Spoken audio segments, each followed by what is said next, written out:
Sunrise painted its golden hues on the serene landscapes of Ocean Beach, the site of unexplained circles that appeared randomly in the sands.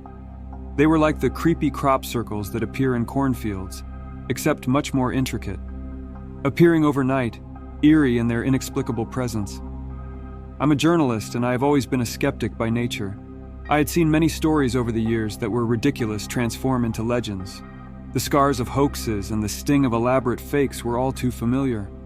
I was eager to be the party pooper that debunked the latest fad of the tinfoil hat crowd, the Ocean Beach Circles. The city had christened them with a name that was as mysterious as it was poetic. Every dawn bore witness to their mystifying genesis. Detailed, almost supernaturally precise, they etched the sands with tales of an artist unseen, a hand untold. Curiosity wasn't my vice, it was my virtue. In the realm of silent tales and echoing whispers, I found my stories, my truth. So when the first light of dawn kissed the shores, unveiling the mystical dance of lines and curves, circles and spirals, my skeptical self was intrigued.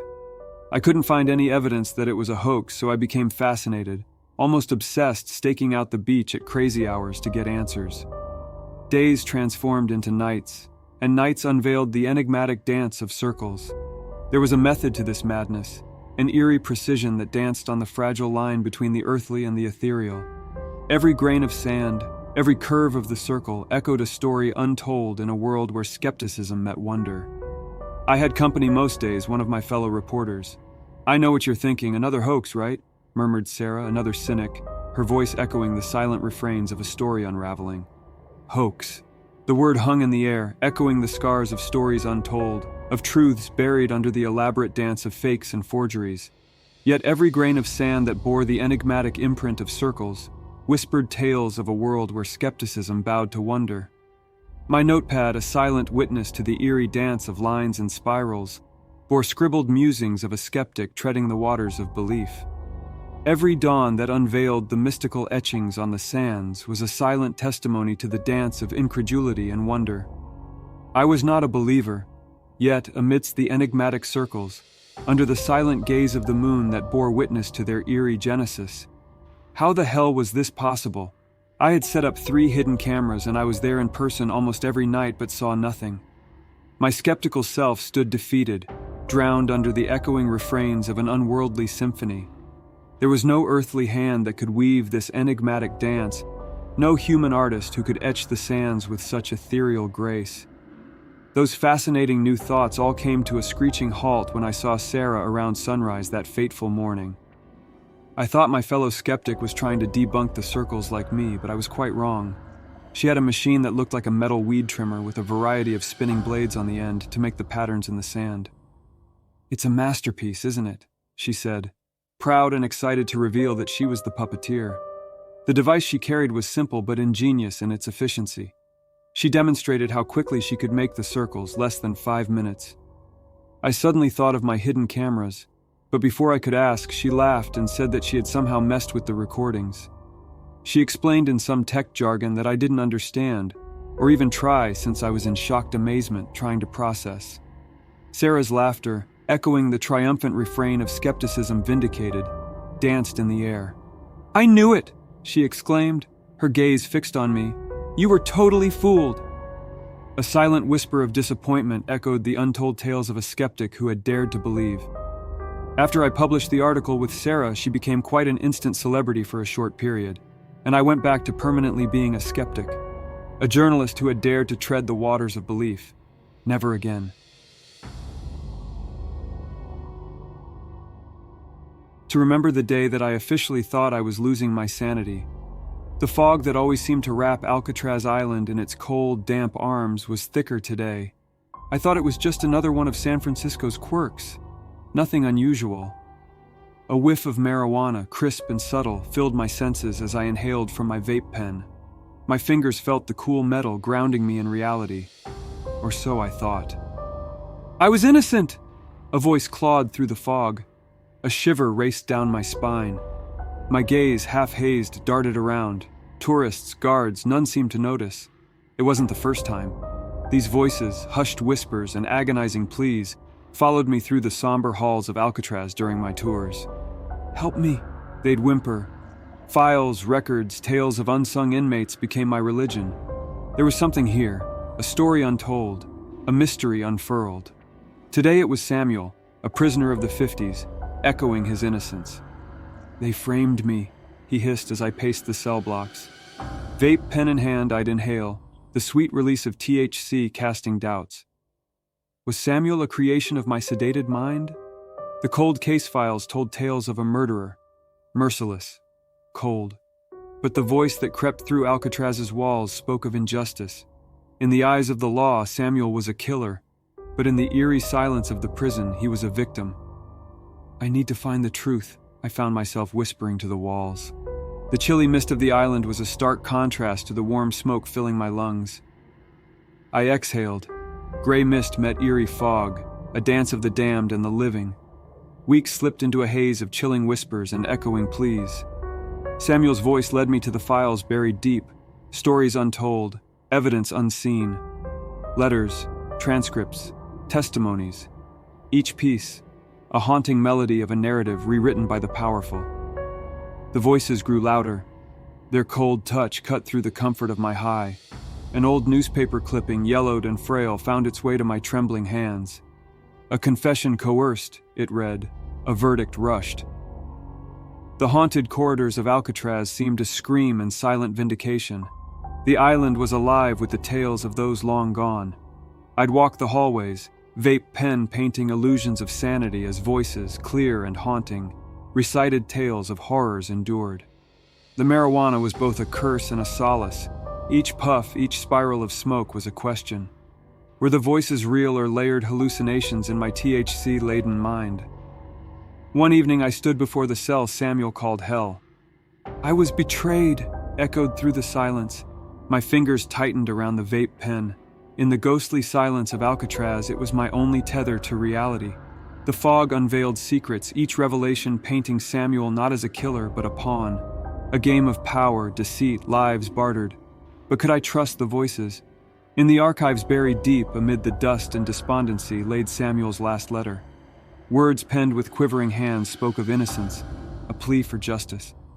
"I did not kill her," Samuel's voice echoed the written words.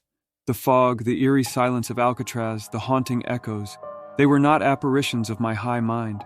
They were real. As real as the vape pen, its cold metal a stark reminder of the living world. My pursuit of truth, the unraveling of Samuel's tale, was a journey through foggy truths and haunting revelations. Alcatraz, with its grim walls and silent screams, was a witness. As the truth unveiled, the voices grew silent. The fog that wrapped the island unveiled a haunting truth. Samuel was not a killer but a victim, his pleas echoing through decades, seeking vindication. My marijuana-laden journeys through the haunted halls of Alcatraz were not flights of fancy, but eerie walks through veiled truths. Every puff of the vape pen, every spiral of smoke was a question of reality, of truth, of justice long denied. The case reopened, the truths unveiled, Samuel's voice found silence. Alcatraz, the island of damned souls and haunting echoes, witnessed a tale retold.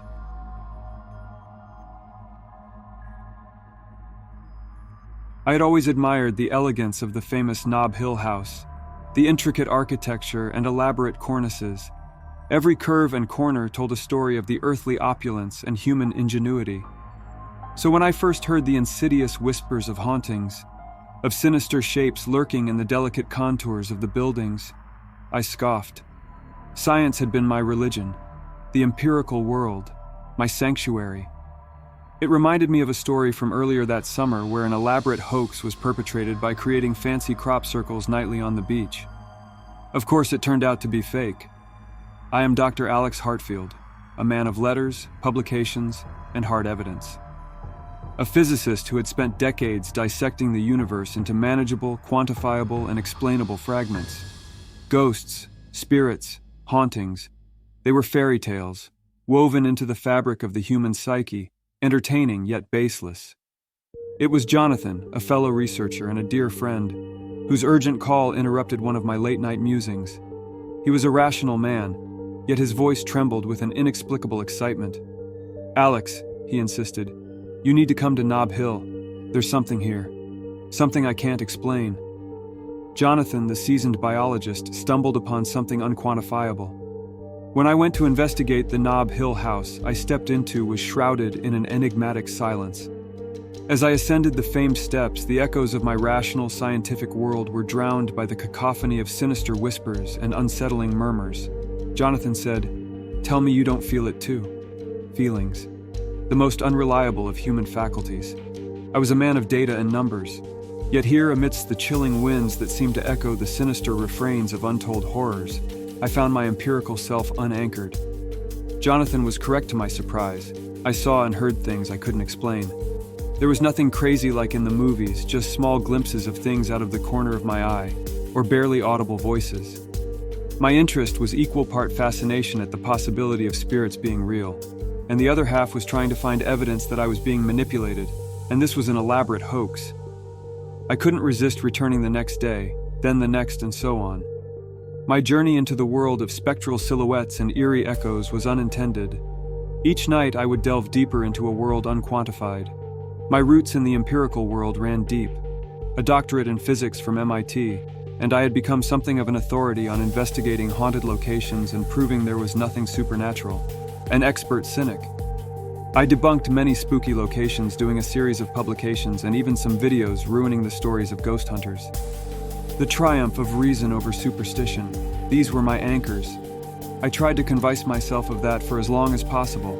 Yet amidst the ghostly silence of Nob Hill, every sinister whisper, every echoing refrain of haunting melodies, uprooted me from the sanctuary of reason. I stood on the precipice of the unexplainable. Night after night, the walls whispered sinister secrets. Shapes, formless yet ominously tangible, danced in the eerie silence of the deserted hallways. Every strand of my empirical self resisted, yet every eerie echo drew me deeper into the enigmatic world of the unquantifiable. I decided to bring my scientific method and prove this was real, combining my two worlds. I had recently been given a grant for an important research project, which I diverted funds from for finance to use on equipment to record this phenomenon. The EMF detectors and night vision cameras that were standard ghost hunting equipment were kids' toys compared to the gadgets I devised. It would be groundbreaking. I went back the next night, where eerie echoes and sinister shapes made themselves present to me like always. This time was different. I was armed with the army of electrical equipment which I planned to use recording the spirits and noises that I witnessed. After hours of recording, I couldn't wait to go back and analyze the data, but I got the surprise of my life. The results blew my mind. Everything I had witnessed the night were not on any camera or fancy device, not even a glimpse or random sound of anything unusual. Jonathan and other of my academic friends tried to convince me it was all in my mind, encouraging me to seek counseling. I lost my grant and my position at the university soon after, but I was relieved actually. I now focus on my own research, investigating every report of possible hauntings. I will prove without any doubt that it is real. Armed with my intellect and equipment, there is no doubt in my mind that soon you will be seeing me on every news outlet as I become famous for my discoveries.